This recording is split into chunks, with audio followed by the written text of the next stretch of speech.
셋.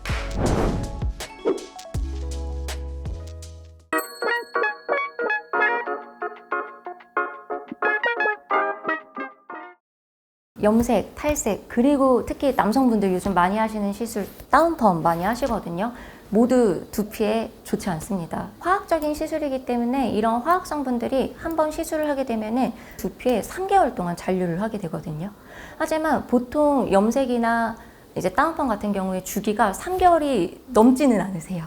내 두피가 손상이 되고 나서 3개월 동안 회복이 채 되기 전에 다시 또 시술을 하시고 이제 회복이 되기 전에 또 시술을 하시고 이런 거를 계속 반복적으로 하시다 보면은 내 두피를 보호해 줄 수 있는 가장 바깥쪽에 표피라는 보호막이 있는데 그 보호막이 얇아지고 무너지게 되거든요. 이제 염색을 자주 하시는 분들 보면은 두피가 빨갛게 굉장히 예민해져 있는 분들이 많으시거든요. 특히 탈색하신 분들은 화상까지 입으시는 분들도 많이 계십니다. 그래서 두피의 보호 장벽이 무너져 있기 때문에 작은 자극에도 염증이 쉽게 생길 수 있고 비듬도 쉽게 번질 수가 있죠.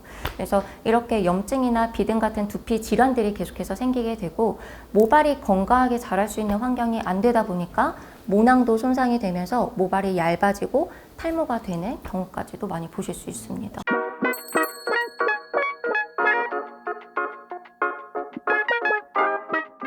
단백질이 좀 많이 함유되어 있는 그런 콩이라든지 두부, 육류, 이런 달걀, 이런 음식들은 모발 건강에도 도움이 되고요.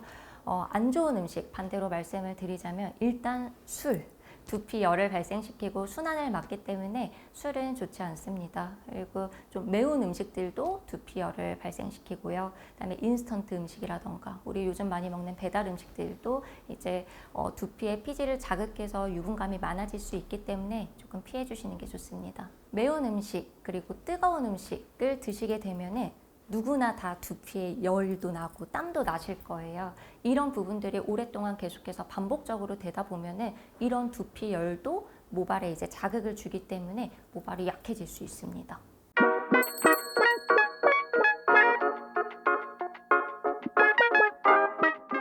두피 전문가로서 두피의 입장에서 생각을 한다고 하면은 1순위 염색입니다. 염색은 이제 아무래도 화학적인 성분으로 시술을 하는 거기 때문에 두피가 회복하는 시간이 굉장히 오래 걸리거든요. 그래서 염색이 사실 제일 좋지는 않고요.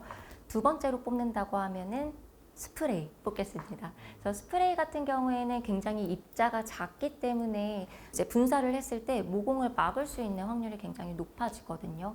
그래서 스프레이를 사용하신다고 하면은 기체형 스프레이보다는 이왕이면 액체형으로 사용하시는 것을 조금 더 권장을 드리고 싶고요.